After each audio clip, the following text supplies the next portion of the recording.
Welcome back to the Vision Lab podcast in partnership with Nexum Creative. I'm your host, Ryan Cuffey, alongside my co-host, Mr. Ryan Mosley. Special episode tonight, y'all. In the building, we've got one of our sponsors, a true supporter of the Vision Lab podcast, owner and operator of Blowin Smoke Cigar Lounge. You guys have heard about them on a number of our episodes. So Miss Edwina Brown, thank you very much for joining us this afternoon. Thanks for having me. Absolutely. A big supporter also in the building tonight. We call him Unc. You know, he was a guest on the season 2, so make sure you guys check that out. Mr. Larry Alderson. How we doing, Unc? Great, man. It's a pleasure to be here. Absolutely. And then Mo, Uncle Mo was in the building. Shout out to you, P. What's good? What's going on, man?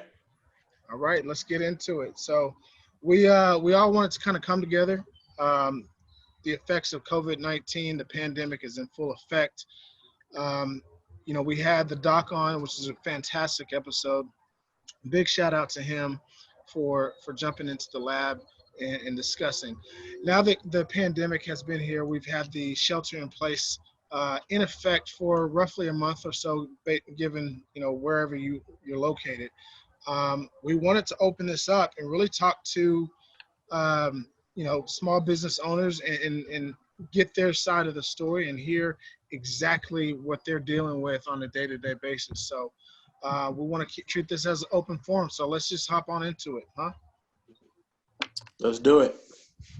So EB, talk to us about, you know, where we are right now as a small business owner, what this impact is. What does this feel like? This feels like death penalty. You know, it is it could possibly really take down some businesses. Depends on, you know, the stage in your company. For us, we just moved past a year in November, so we're talking about 15 months, 16 months. We're still an infant, you know, and we just really learned how to walk. And when you have a pandemic that comes in like this, it could take you completely out. You know, moving into a month of being closed, you know, going into 2 months depends on when this order, the executive order, is going to be lifted. Right now, it's April 30th. It can for sure be rescinded. You know, we're keeping track with the governor's orders as he's understand the economy is dying, especially for small businesses. But when you start looking at 2 months of closure, we still have overhead. So I'm looking at these numbers every day. Bills, just normal, you know, electricity or cable. You can't just cut that off and cut it back on. You know, that stuff continues to accumulate. Of course, those companies, I will say those companies are understanding and they're willing to work with us. But for us personally, the biggest thing is, you know, being in a commercial property, the landlord is not as lenient when you're talking about your lease and your rent. Really? You know, no, no. Oh, It is no. due. It's due on the 1st. And, you know, with us, you guys, the three of you guys have been in our establishment. For those that have not, Blowin Smoke actually operates through 2 lounges, 2 suites. And so that's 2 different rents. So imagine having 2 different mortgages side by side because your house is so big. And we're not really that big, but this is considered 2 leases. So we still have that we have to handle. And we're talking about the 13th and possibly close the rest of the month. We didn't bring in a single dollar per se, and now we have rent due. How about you, Unc? You know, it's the same here. You know, I've talked to my landlord, and you know, they kind of worked out a little something, but I mean, rent is still due. It may be half, but that's still a lot. I mean, you know, when you don't type of revenue coming in, man, it's kind of hard, you know. And you know, Edwina she can piggyback on that. You know, it's you know, during these times, you know, people are not getting out. They're not, you know, really going out buying or whatever. But You have some that do, but it's pretty hard right now. So, you know, like she said, the lights don't stop. The you know everything that encompasses this business, it doesn't stop, man. It goes on and on. So it's a rough time. so let me ask you this. Obviously, we're a supporter of both of you guys. What can be done to help support you guys in this time? For us personally, listen, if you don't, you know, I'm biblical with a lot of stuff. You know, whatever you ask for will be given unto you. So, you know, a straight out donation or a seed offering goes a long way. In our newsletter that I send out to those that are on our email list, you know, I put that out there, and I sent out information on how to send it back in, whether it's Cash App, whatever the case may be. Our address is on every email. That goes a long way, and no seed is too small. That's first and foremost. Our doors are closed because, you know, the traffic. Basically, they're saying if you're in close proximity of anybody, that's kind of how it's transferred from droplets, you know, touch, perspiration. So we also can handle any kind of order in direct message. You know, we're all over social media. That is an option. We don't have an online platform. We have a website, but we don't have an e-commerce platform on our website in order to take orders that way. So there are other ways that we can take orders, and we definitely will ship. Post office is open, and they're compliant. I went in there the other day, and they have lines on the floor that's 6 feet apart. They got lines, so you got to stand behind those lines to make sure you're 6 feet. They have not the glass, but the plastic that's hanging between, you know, you and them, to make sure that nothing is spewed out to get on them. So they're still operating. That means we can ship things off. We can drop ship. You know, there's a lot of ways that we can continue to move forward, but it'll be at a snail's pace for sure. Have you seen any?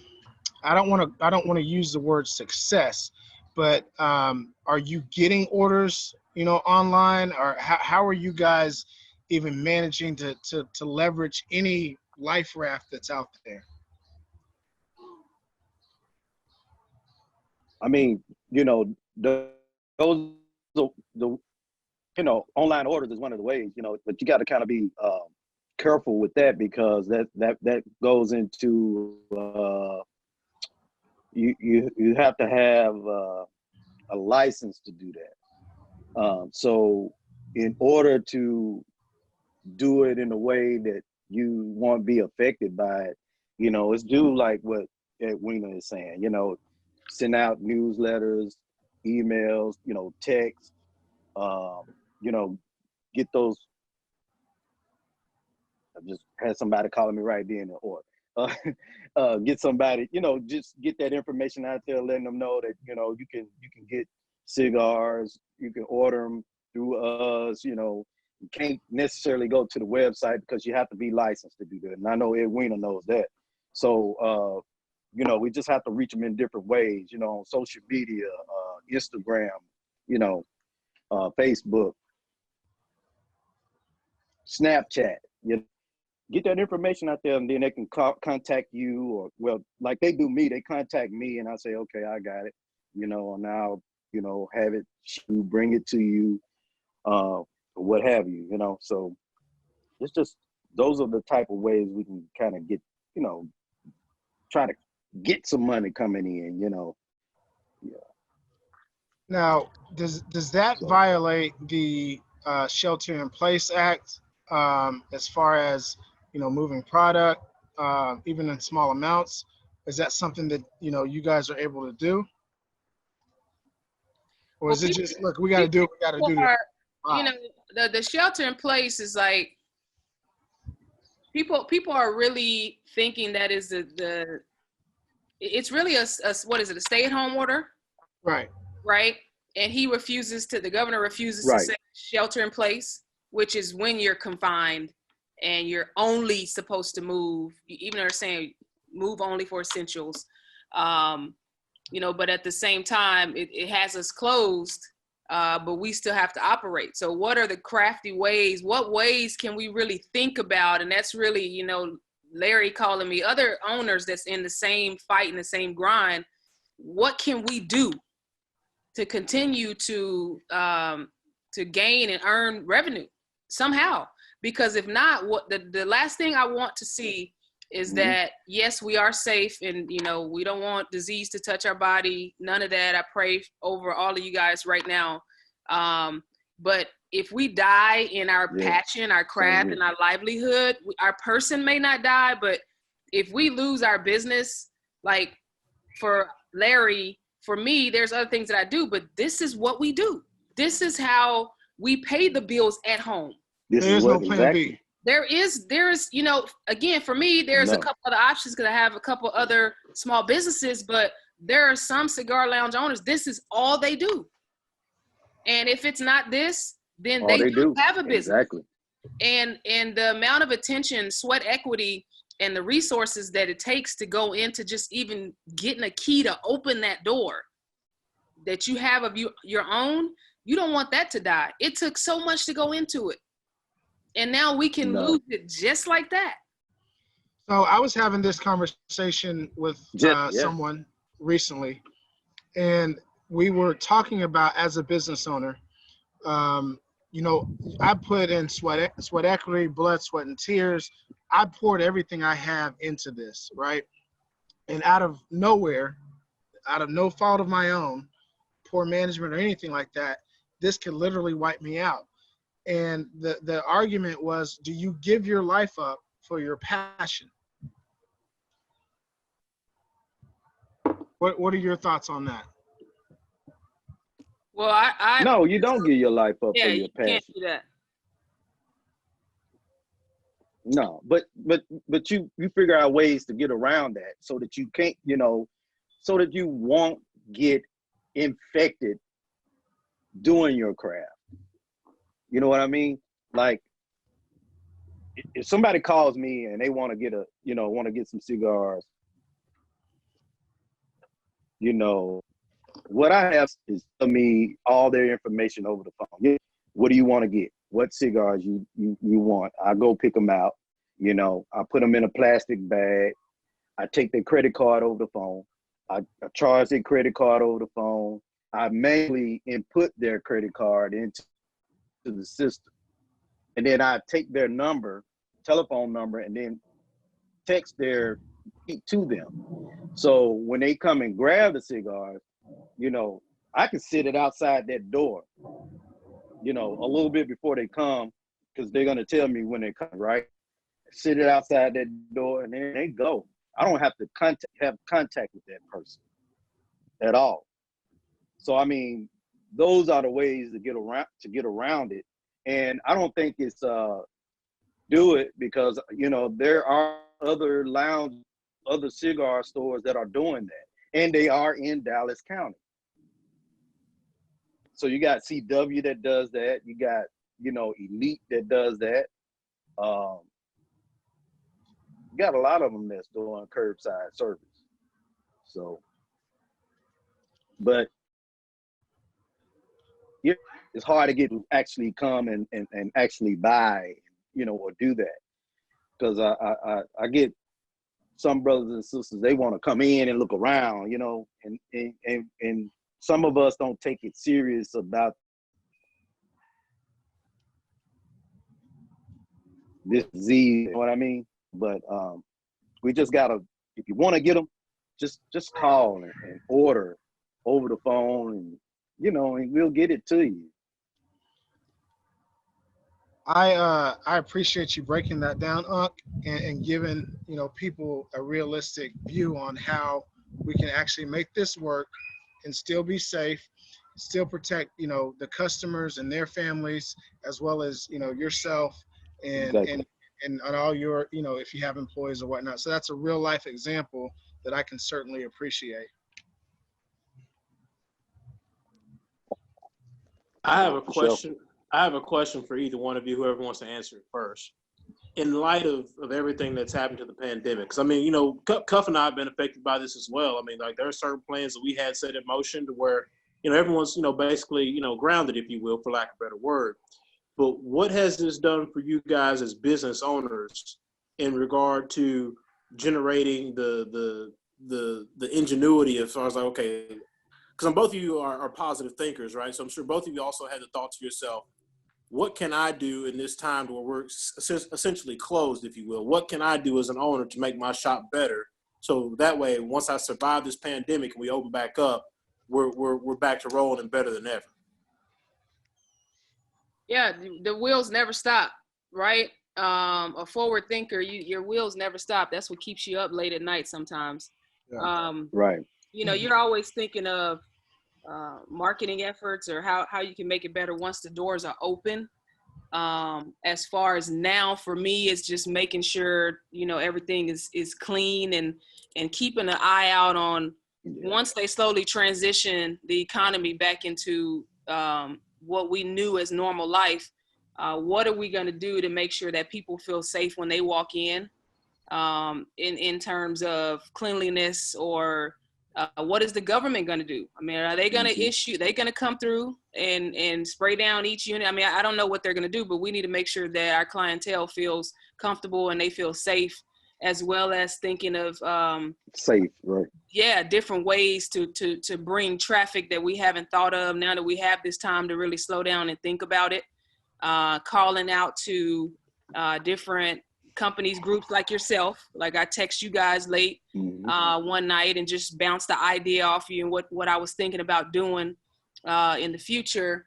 And that's what we could do right now. And that's really it. That's really it, because honestly, what consumes my mind right now, I'm looking at numbers all day, every day. And these numbers are not stopping. Me too. And there are due dates on all of these, envelopes. In my account. That's it. I'm trying to figure it out. In my account is going just like this. Going down. Yeah. Yes. And they tell you as a human American, to always have 6 months of savings or whatever. You can do that over a period of time, but when you're in the first year or two of a business, you don't have that. Yeah, that's not the time for that. You don't have it at all. And I'm gonna tell you right now, in the cigar business, I'm for sure you don't have it unless you're liquid. Personally, no, you don't. You don't have it. You don't have it. No. So this is a great segue to my question. Recently, the government announced some government assistance, right, up to $10,000 for small business owners. Can you talk to the audience, our visionaries, your supporters as well, of what that stimulus package for small businesses look like on a practical and real life level? Go ahead, Larry. Nothing. You hear what I said? Nothing. Why you say nothing? Cause we haven't gotten it yet. There's a lot of businesses that have applied for it, but when are we going to get it? You know what I'm saying? Yeah, and we don't know how long that will take. I was under the impression that it was a finite number of dollars, obviously, that could be extended through this program, and it was really on a first come, first served basis. Can y'all speak to that? Right. You are correct. Well, that it's see, it opened up. Go ahead. Okay, you are correct that it's first come, first serve. I could probably think of maybe 3 to 5. There's 3 to 5 different loans right now that they have available coming down from small SBA through the CARES Act. I think it was $2.2 trillion that was initiated into that. And they're divvying it out slowly. So they might release X amount for this particular loan. Maybe it's the economic injury disaster, EIDL. Then they'll issue out another X amount for PPP, payroll protection. There's different ones. They'll issue out X amount of money for each. Right. And that is first come, first serve. Well, the trick of it is that they're loans. Okay, some That's are right, yes. forgivable, right? Right. Some are forgivable, and some are not. So when you just think about this, when you go into business, you know, we have this new business. I talked about our business being 15, 16 months, right? Think about your house. When you go into this loan, your credit, it hit your credit so bad, your credit might not be the best at the beginning of that loan. You got to work. Once they see you're consistently paying it and they're like, okay, we believe that they're paying it. So then your credit score rises back up. It's the same thing. Right. So right. Your credit is hit from a business, right? Mine, I have a couple other businesses. It's hit from that. And then if you're thinking about whether you're thinking about expanding, if you're having a pipe dream of getting your own building, whatever, you're planning for this stuff. And then all of a sudden this pandemic comes. And it's like, oh, by the way, we want to hit your credit again after 15 months. And it might not be forgiven, but regardless, we still got to hit your credit in the beginning. And that's, right. I mean, I don't. No, that's the real stuff that people don't realize. Yeah. So, and again, you're going to hit your credit and you might not get it. And what about this? Exactly. And both of you guys are sole proprietors, right? And you can correct me if I'm wrong, but you really don't employ anybody. So does that loan affect you in the stance that, hey, you know, LaSoa Cigar Lounge doesn't have 10 employees, so we're going to overlook them and focus on ABC Cigar Company or Cigar Lounge, excuse me, that has 10 employees. You see what I'm saying? Does that play a role in their decision-making process at all? I don't.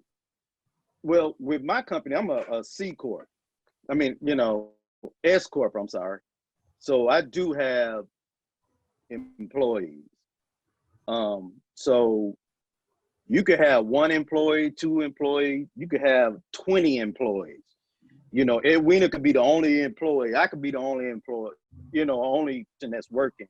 You still are able to get that, you know, PPP loan, you know. But the thing about that loan is, are you going to have enough, are you going to receive enough money from that loan to have that loan forgiven? You know what I mean? So the way this loan works, right? If you have like a certain X amount of dollars that you get from them, and if it exceeds a certain amount, like 100,000 or something like that, then that loan is given. But if it's below that, it's not forgiven. You have to pay that back. So and then I don't know if they go. I don't know. The other trick, Larry, I don't know if you saw this. Let's say you receive 25,000 whenever they decide that you're going to receive it. That could be in June. Right. Meanwhile, I've been closed since early March. Exactly. Right. So you're still behind. Exactly.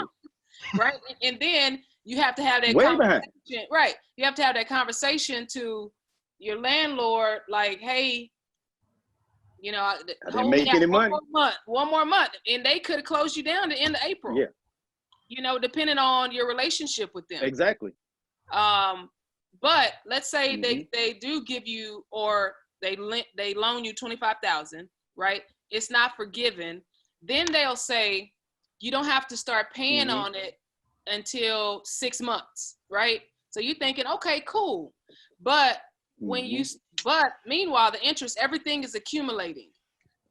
So there is interest tied to the loan. Absolutely. Oh wow. It's absolutely. The government got to make their money. We know how the government gonna get there. Absolutely. So it's almost a trick, but you know what I've looked for personally. In Blowin Smoke, we're a partnership. So what we've looked for are any grants, which is hard to find. It's hard to find on the very SBA. hard. There's a couple I would say colleagues or other companies that's in the cigar game that have said they saw one. I didn't see any everything I saw was loans, some forgivable. I did run across one particular outside grant that was for female owners. So that was good for us to try to apply for that. Still waiting to hear back from that. And then today I received a link for another grant. And you just gotta, with grants, and think about this, when you're thinking about any kind of grant, there's something you have to write. And I have no problem with writing essays or answering questions. You gotta put it politically and, that jargon, that's cool by me. I'm the person that does that, but you still have to apply, and it's no guarantee that you will be a recipient of any part of that money. Real quickly, anyone that's out there that's listening, if you know of additional resources, opportunities that these cigar lounges can leverage, please make sure that you get in contact with them. EB, give them your social media handle and how they can get a hold of you. So we are on Instagram. It's Blowin Smoke Cigar Lounge. So that's blowing without the G, BLOWIN, Smoke Cigar Lounge. We are also on Facebook, and that handle is at Blowin Smoke Cigars. Blowin Smoke Cigars, again, no G. And then we're lastly on Twitter, and I'm trying to get to my handle real quick because it catches me up for some reason. But that one is Blowin Smoke 2155. So blowing no G 2155. Uncle Larry, go ahead and give them your social media handles and additional ways for them to get a hold of you. Okay, so I'm on IG with LaSoa Cigar Lounge. You can just put in LaSoa Cigar Lounge all together. On Facebook, it's the same, LaSoa Cigar Lounge. I have a website, LaSoaCigarLounge.com. You can also reach me on Snapchat, LaSoa Cigar Lounge. I think that's all I got. Okay, so anyone, all of our visionaries, all those that support LaSoa and Blowin Smoke, if you're tuning into this and you find additional resources or ways to help support these cigar lounges and these cigar houses, make sure you hit up EB or you hit up Uncle Larry and let them know. Mo? So when this first started, could either of you foresee us getting to this point of where we are now? No. No. I mean, it kind of came out the blue. I mean, I think, and we can get into the whole COVID-19 or that Rona, whatever you want to call it. We could talk a little bit more about that. But it kind of was like, okay, people are getting sick. How are they getting sick? Then we found out that the coronavirus always existed, right? And so then we're like, oh, okay, well, they're going to get a handle on it. If it always existed, then what's the cure? Or how will it bounce off of me? So we thought we were good with that. But then when people just started dying after 2 days and they started shutting down, it wasn't until they started putting handcuffs on businesses that I felt like, whoa, what's going on? This could touch my business, right? And then we have a real problem, and so it came fast. For me, it came on fast, and it's scary. Yeah, especially when they went down to you guys remember they went down to 50-person capacity, don't be around more than 50, but that was really like 48 hours because it went to 10 really quick. Mm-hmm. Right, so now 10 quickly, really quick. And so then for me, I'm thinking about my business, and where I feel like we're different is our events are kind of unique, right? And the ideas around our event and what we do in the community. They are. Mm-hmm. And it's like, okay, 10 people, we fill that up on a daily, just a regular smoke night. Yeah. So that means I can't have any more events, which for me, I know what the numbers look like on that event, right? And I know what those numbers go towards, and I know how to progress my business. And so now you're taking out, column A of how I get the majority of my business financially. Now we got a problem. How about you, Larry? Hey, same thing, man. I mean, it hit hard. You know, I had people who was coming, and you know, they wanted to, you know, not avoid. They kind of wanted to go against what the county had set forth about having people inside your place at the same time. And you know, at the beginning, people were kind of looking for somewhere to go, and when it got down to 10, you know, it's like, man, it really hurt a lot, man. So it's just, you know, how do we money flowing in here? You know, how do we keep this going? Because I tell you, if this thing goes out like 6 more months, Oh, man, let's not even talk about we'll that. be a done deal. I'm out of there. Let's not even talk. But I'm not even about gonna. that, But I'm not gonna be negative about that. But I'm just saying that, you know, I'm just saying, man, you know, that could be a bad thing to, you know, get to. You know what I mean? So, but I know it's gonna change. You know, it'll change, and you know, once people get the understanding on what they need to do to make sure this virus is not moving forward. You know what I'm saying? And we have to, man, you got to do that. You just got to do what we need to do to make this thing go away, you know? But as far as like business-wise, man, we're feeling it. And we don't want to shy away from that. So I want to stay in that. At the same time, you know, I think that we all can agree, because we all, to whatever degree or whatever level, share an entrepreneurial spirit, right? As you look at this, and we know that we're all going to come out of this stronger, what are some of the things that you guys have recognized or see potential in while you're in the midst of this very difficult time? What are some things that you guys have seen that when we get on the back nine of this, when this thing is over with, that, you know what, I can implement X, Y, and Z and really make this thing pop?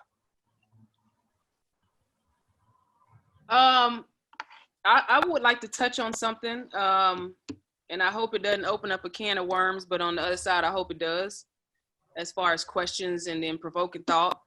I would like people to really understand how, for us, we're the outlet for some people, meaning they come here nightly, or we're the weekend spot, because, you know, with our age, as far as the age group that we're in right now, people don't really go to clubs anymore.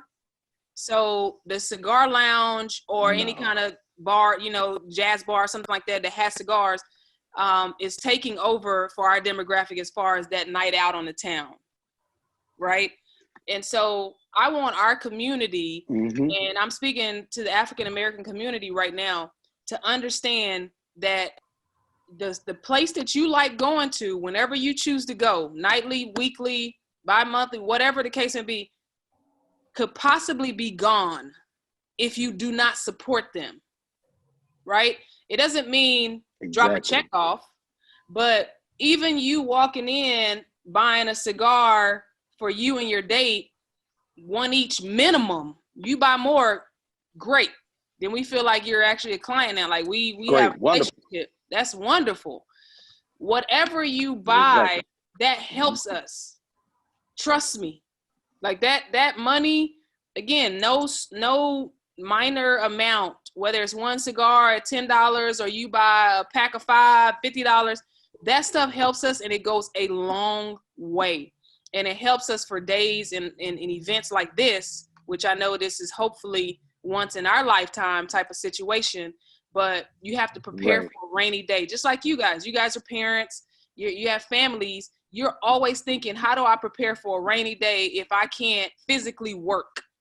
And I have to make sure, you know, you guys, your wives and your kids, that they don't feel this. You don't want this. You don't want them to feel this, but you take on all the pressure and you take on all the stress. And I'm the same for this household, right? For the business, what can I do to make sure that if something like this happens again, it doesn't derail us. And so my point in all this is our community supporting one another. You know, we're early in the game. We're trying to provide an It's a must. Man, we're trying to provide an atmosphere for us. You know, there are other cigar lounges, and I don't want to name any that may be 15, 20 years in the game that are not of our same demographic. They're going to be okay. They're going to be okay. But it's lounges like us, we're trying to provide opportunity. We're new. Man. Yeah. And we need that support. And so I hope that everyone will understand how important it is to circulate that dollar within to make sure that we stay afloat. Because when I just told a guy the other day, a couple days ago, when I walk into the bank for a loan, or when I sit in front of an investor, I'm sitting in front of them for you.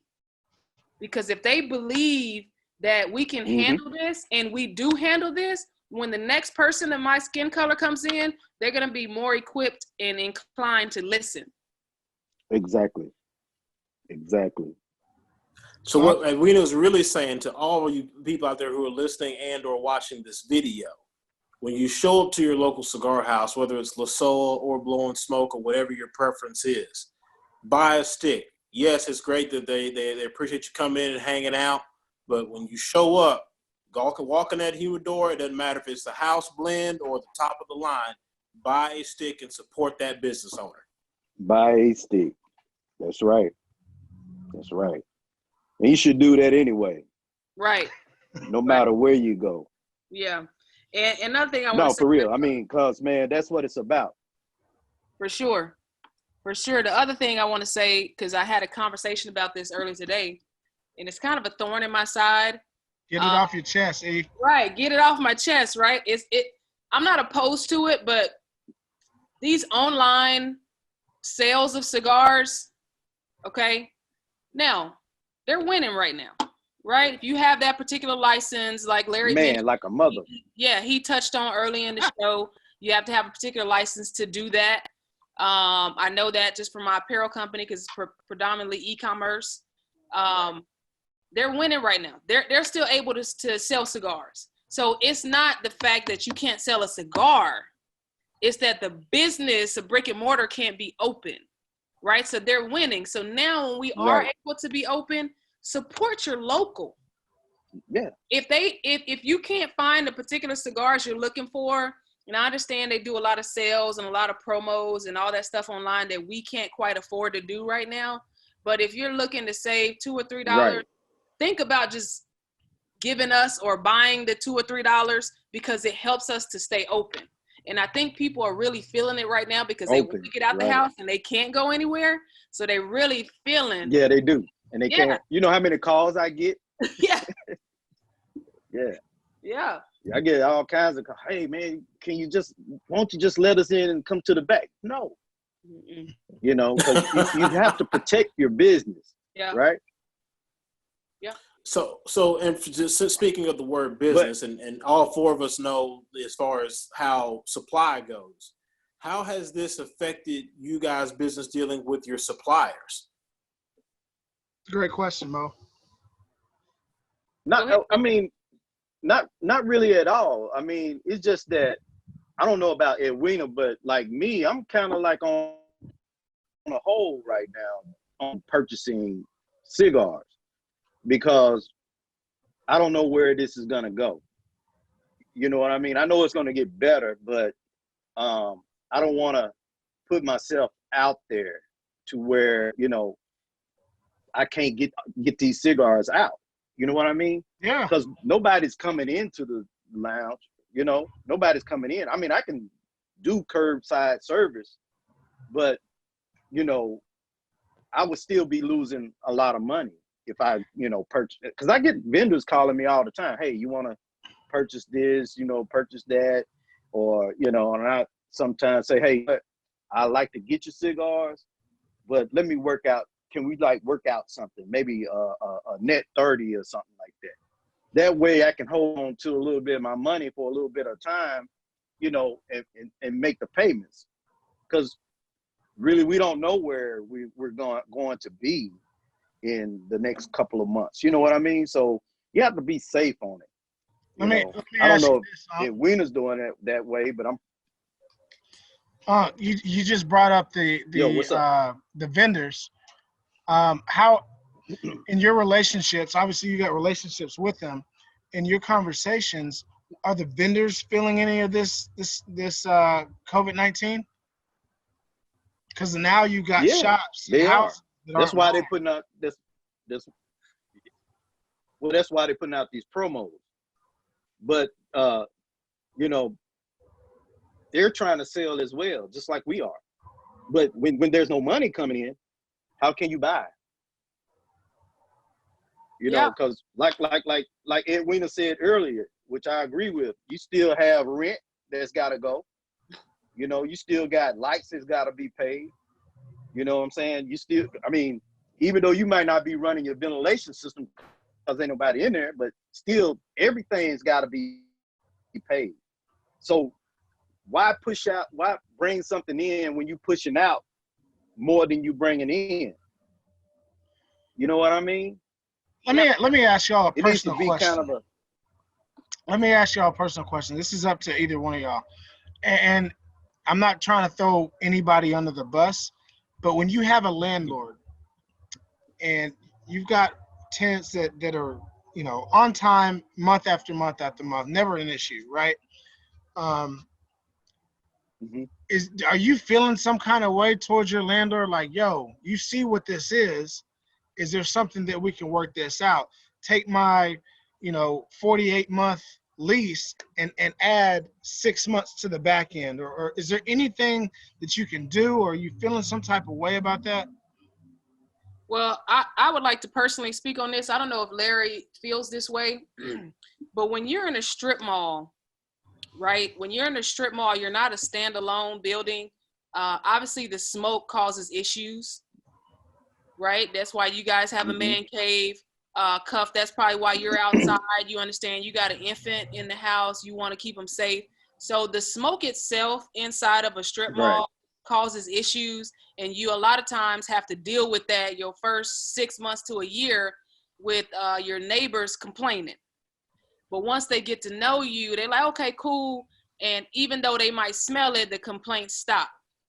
Well, when you have those complaints that are going to a landlord, they start to turn their nose and their eye up towards you in a certain way. So it's like, okay, do I want to deal with these complaints and get a new tenant in there? Especially we're so young, and get a new tenant in there. Okay, so now if I want them out, then I'm not going to work with them. But if I see that they're consistent and the complaints maybe have perceivably calmed down, then I'll work with them a little bit. You got layers. You got that going on. You may have that landlord that's just like, no, we want our rent on time on the 1st. But keep in mind, they're asking for our monies on time, but the government's assisting them too. They are a business. Exactly. So Right. they are too getting money. They probably already got it. Listen, they're getting money on the left, and because their business is so much money, and this is probably not their only property, and so that means they probably know how to go through the loophole and jump channels, jump hurdles, and they already have letters written, grant letters written out, so that when some catastrophe, pandemic, crisis happen, boom, just change the name who it's to and send it in. They got it. They're ahead of the game. So now they're receiving money on the left hand and on the right hand because they're not helping us. Anki, you want to chime in on that? Do you think that there's anything?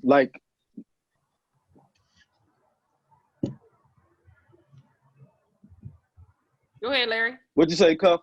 I was saying, do you think that there's anything that they can do to help? Because I'm sure the novice person is sitting back.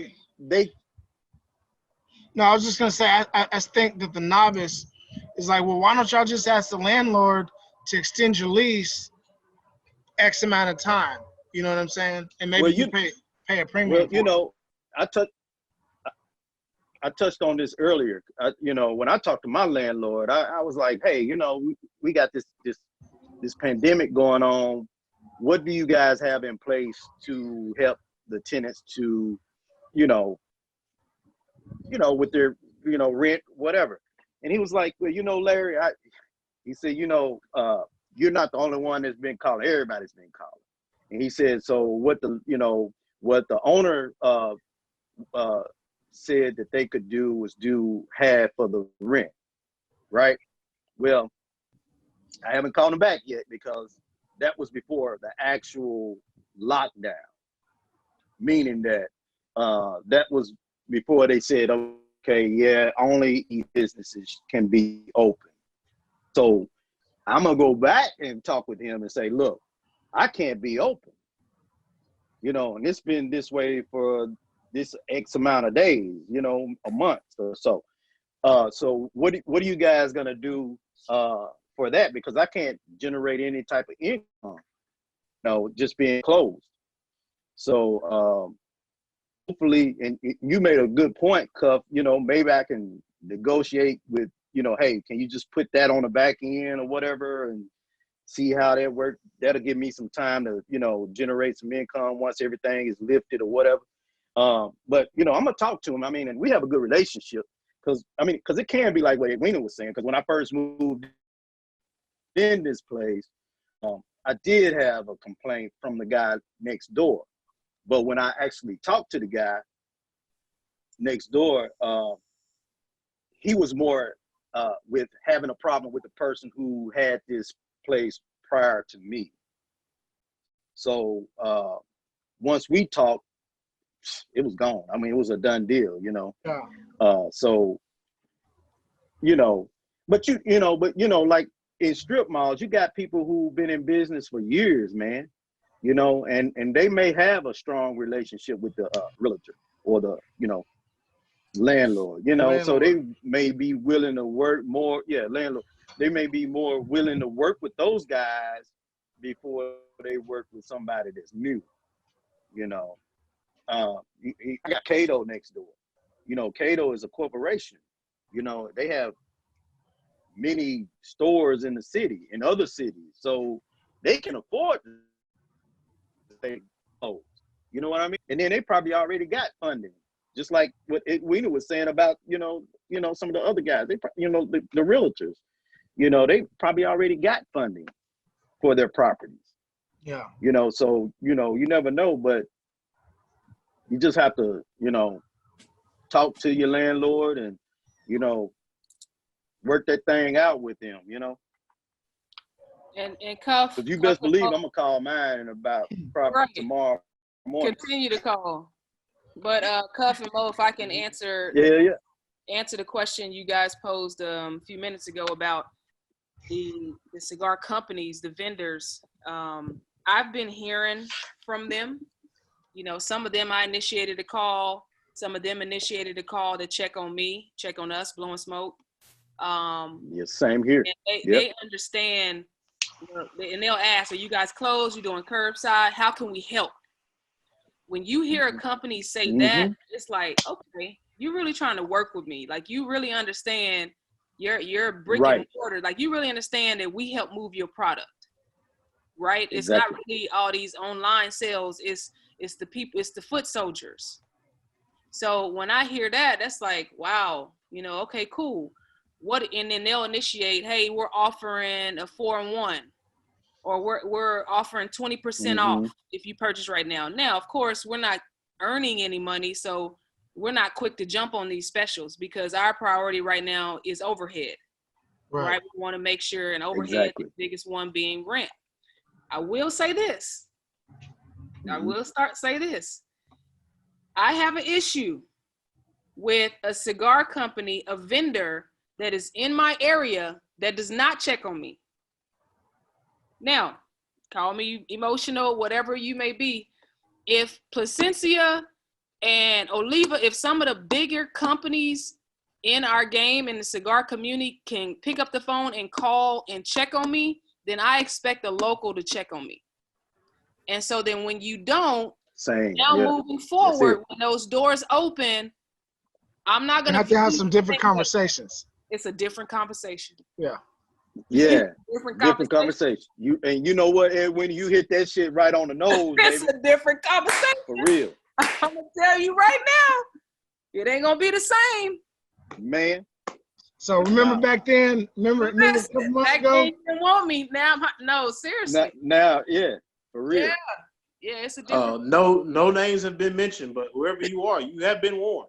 Listen, man, look, and need to be willing to work with you.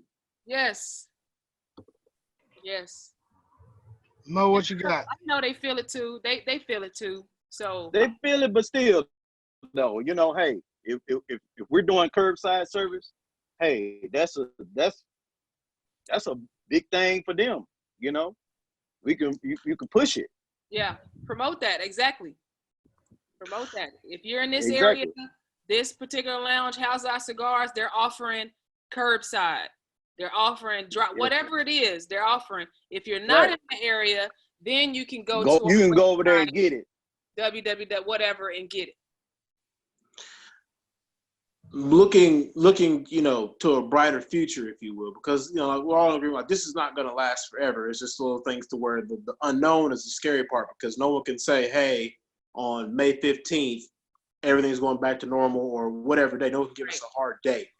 But I know Cuff and Alex, and we've had some of our plans derailed by this or whatnot. Has there been a thought maybe between you and Larry, Edwina, or you and other lounge owners? Has there been a thought to form, I won't call it like a collective. That's the word that's in my head right now. Coalition. A collective. Yeah, there you go. A coalition of other local lounge owners who, quote unquote, considered small business, to put your heads together and make things, you know, stronger for everybody in the community whenever we do get back to moving forward. Because, I mean, we've had conversations with you guys. I already know, like, you know, we've talked to you guys like, hey, we're going to bring certain people to you guys once lounges are open back up. But me personally, I feel like everybody needs to be on top of their events. I expect domino tournaments. I expect people with crawfish boils. Yeah, that's right. Like, we are waiting. Right. Like, we are waiting to get back out. Mo, do we want to do this right now? It's whatever, man. We're having a good time. I'm in. So the Vision Lab podcast would like to host 2 separate events. We're going to put it out there for LaSoa as well as Blowin Smoke Cigar Lounge. We want to do a dominoes tournament and a spades tournament. So y'all pick which one you want. Yeah. We'll talk offline, and we want to support you guys and have events and make sure that we can try to get some money pumping back into your establishments. That works. For sure. That works for Look, us. I know, I'm going to tell y'all straight up, neither one of y'all can beat Edwina in dominoes. I've already done bet that. my I've money done that on once that. before. What? I've done that once before. 1/3. I believe we played, no, hey, real deal, before we're recording, we played 2 games and we split 1-1 one night. But I have heard that Edwina's come to Larry's shop and taking sticks off of people. Yeah, she's out we're there gonna have a good time. snatching heads. She whooped these niggas' asses. But we'll talk offline. One of the things we Hey, I made some money that night, baby. I made some money that night. one of the things we want to do. About $1,000. Man, I know that's right. We want to support you guys because you guys have supported us. So one of the things we want to do to help pump money back into the houses with you guys in particular is have that dominoes tournament.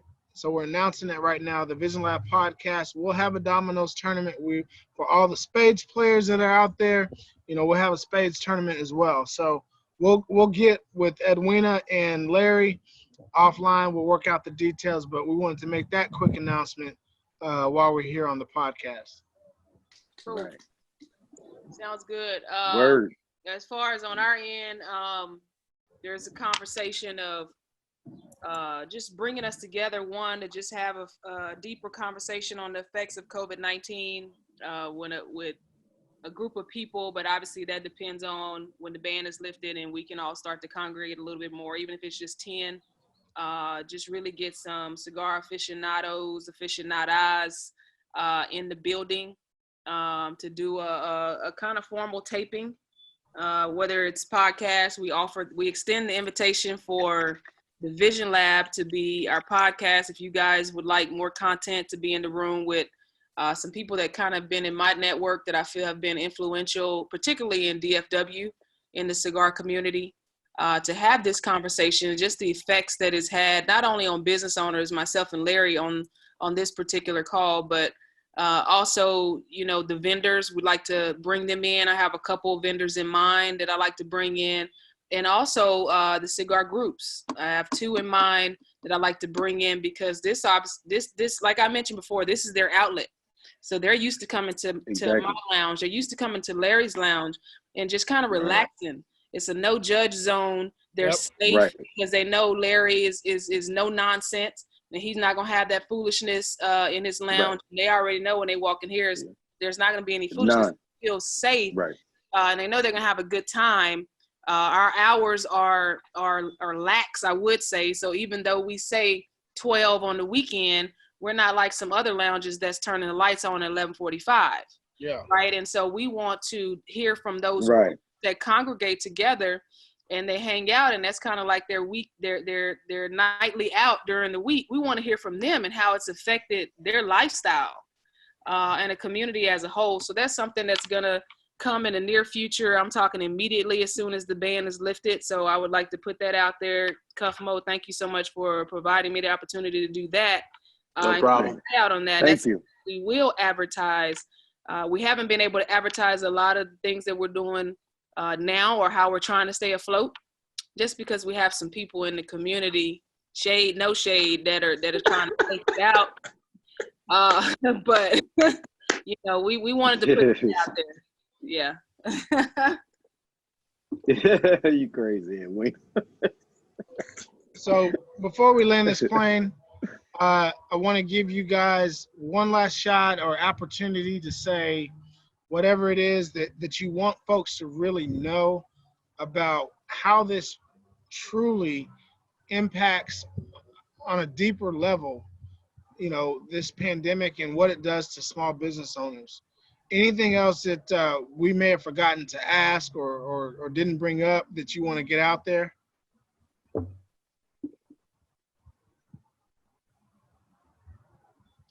Well, the only Well, thing I want to say this really is. Go ahead, Edwin. Okay.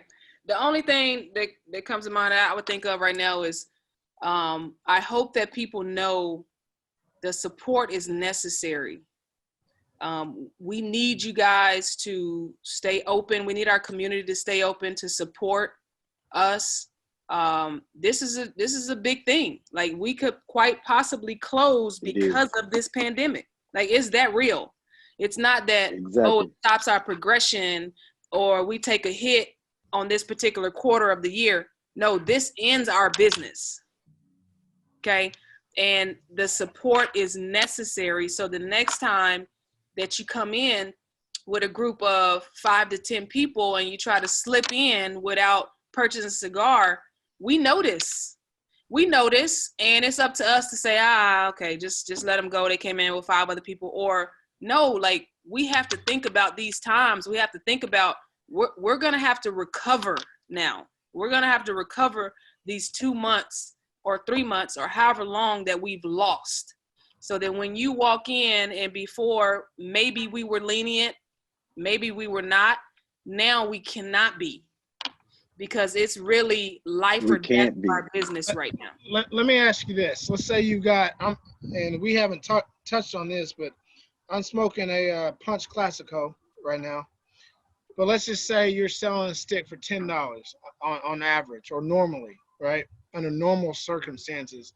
We get to the backside of this, you know, everything else is lifted. People are moving about. Does that $10 stick have the potential to be raised to a $12 stick? And like, how does that work?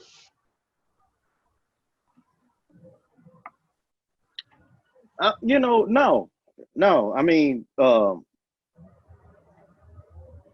I don't think the prices a change on the stick unless the vendors change the prices.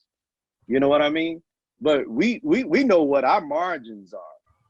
But you know, basically what Edwina is saying is that when you come to our establishment, you know, this is a place where You know, you can come and sit down and relax and enjoy your cigar, you know, but you can't just come in there and just sit down and not do shit.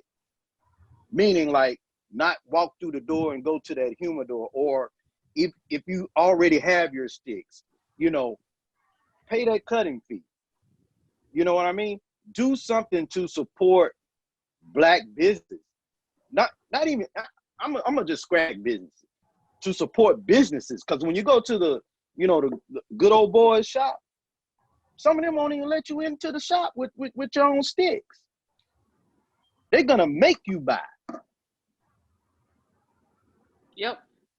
You know, these brothers and sisters go to CI, man, all the time, man.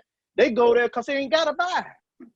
CI is gonna make their money. They're gonna make it online. They're gonna make it from the drinks at the bar. You know what I'm saying? They getting theirs. Here, you're gonna get a bar. You bringing your own bottle, BYOB, which is the best way to be when you have a cigar lounge. Yes. Yeah, because you can drink as much as you want off your own bottle, right? But when you come in, you go in and you buy, you support. You know, we'll have the sticks that you want, and if I don't have that stick, and you want to go somewhere else, I'm directing you to, hey, you know, go to Blowin Smoke or go to DMB or Cunoma. You know, they may have the stick you want, you know. It's just about supporting in the right way, man. I appreciate just that. Just because it's Black owned. Let me say this, yeah. and I don't know if the feed may have messed it up, because, you know, we're dealing with Zoom, and Zoom, shout out to Zoom, great job. But really, as you look up and you say, and I want to get to the nitty gritty, right? And we're all family here. And y'all have been a part of TVLP for a very long time, so I feel comfortable asking you this. And you can shut it down if it's not reality. But my question is, some people will look up and say, oh, they're just a business owner, so they could take this stick, which that's a pretty good ash, by the way. They'll say, you know, well, you could take this stick, this $10, and just start charging $12. Like, as a business owner, is that something that you will have to do to make up for the lost 2, 3, 4, 6 months, whatever it is, right? Just to get back even again? That's really what I'm asking. I personally, I think it would be the quite opposite. Because what's happening at this time, as Larry mentioned, and I'll piggyback off of this statement, we know what our margins are.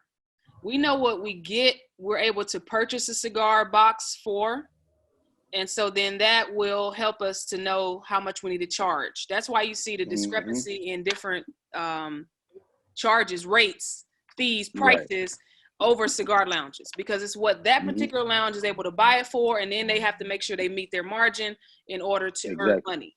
So for us, knowing that, hey, we're coming out of a pandemic, we were offered certain rates and certain deals from companies that really want to do business with Blowin Smoke, really want to do business with LaSoa. And so then in turn, we can offer some promo a week, a month, whatever it is, where it's a special, where that $10 cigar punch Classico that you're talking about right now that may have been 10, we might then say, hey, buy 3 at a certain rate that might equal $8, or 3 for $25, or something like that. Because a lot of people will come in and they will only buy 1 and smoke their own. Well, now if you see that we have this particular special on this cigar, well, now maybe you'll buy 3 because you want to capitalize on this special rate that we have going on for the rest of April or something like that. Right. Okay. I just wanted you guys to put that out there, you know, to let folks know that there's no price gouging, right? And we're going to take care of our customers, and we're going to give you the best opportunity to, you know, enjoy your stick at a reasonable and affordable price point. Absolutely. Right. And Cuff, this cigar game, man, it's a slow grind. It is. This thing is a slow grind. This is not a get rich quick by no means. I know people may see that because they see the amount of people that's coming in on whatever particular night. They're doing the math in their head. I know they're doing the math in their head. All of them do that. Yeah, it's a slow grind. So even if we did think about price gouging, which I don't think that way anyways, but me either. It would take us so much time if we price gouge to catch up on what we've lost. Yeah. Instead of playing the game, hey, let's offer 3+1, 4+1 packages, percentage off of X amount of stick. I think that game is just as effective as price gouging. Price gouging, it is. And so then that customer client doesn't feel like they price gouging. They feel like, oh, they're offering a deal. Right. Yeah.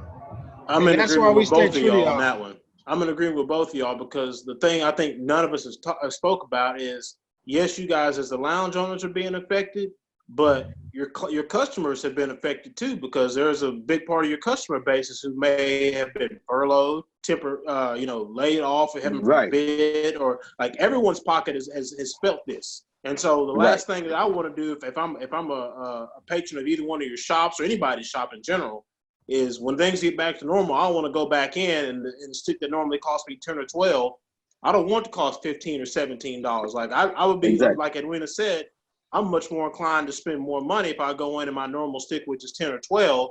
But wait a minute, now it's 8, or if I can buy 2 or 3, I can get it at the rate of 8 or 9. I'm much more inclined to do that versus walking in and feeling like, I'm just being hit over the head.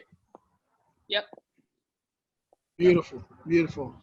All right, EB, one more time, social media handles and phone number if you want to put that out there. How can folks that are tuning in on YouTube, and by the way, guys, if you're watching this video, make sure that you subscribe to the Vision Lab podcast. Give it a thumbs up if you like the content. We really want to be raw and edgy and uncut. These are unprecedented times, and we've got 2 of the best in the building tonight, giving you the real deal of what the pandemic has done for small business owners. So make sure you hit that like button. EB, if you want to put your social media and your phone number and best ways to get in contact with you one more time. So what I didn't mention before is our website, blowinsmokecigarlounge.com. There's an email tab there or a phone tab there, and it does get to us. Twitter itself is Blowin Smoke 2155, and the blowin on all of these, no G, BLOWIN. Instagram is Blowin Smoke Cigar Lounge, and then on Facebook it's Blowin Smoke Cigars with an S. Give it to us for the one time, please, sir. Yeah, so you can reach me at www.LaSoa Cigar Lounge. Instagram is LaSoa Cigar Lounge. At Facebook, it's LaSoa Cigar Lounge, and also on Snapchat, it's LaSoa Cigar Lounge. And if you want to make a donation to LaSoa Cigar Lounge, cash out me at $CoolLA. That would be most appreciative. Perfect. And then LaSoa is LASOA. All right, LaSoa. Yeah, LASOA.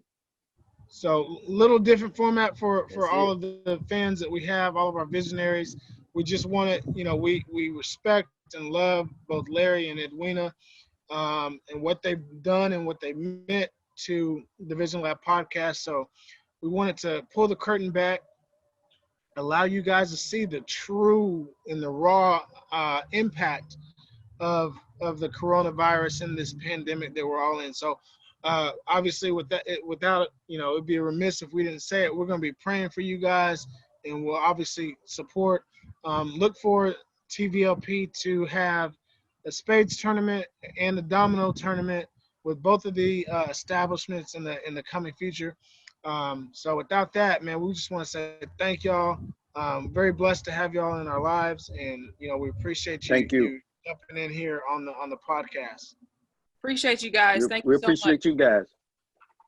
Thank you for giving us a voice. Absolutely. Ladies and gentlemen, my name is Ryan Mosley. The voices you've been listening to are Edwina Brown, the owner of Blowin Smoke Cigar Lounge in Duncanville, Texas, and Larry Alderson, the owner of LaSoa Cigar Lounge in Carrollton, Texas. His name is Ryan Cuffey, and we will see you next time on another episode of the Vision Lab podcast. Thank y'all and be safe.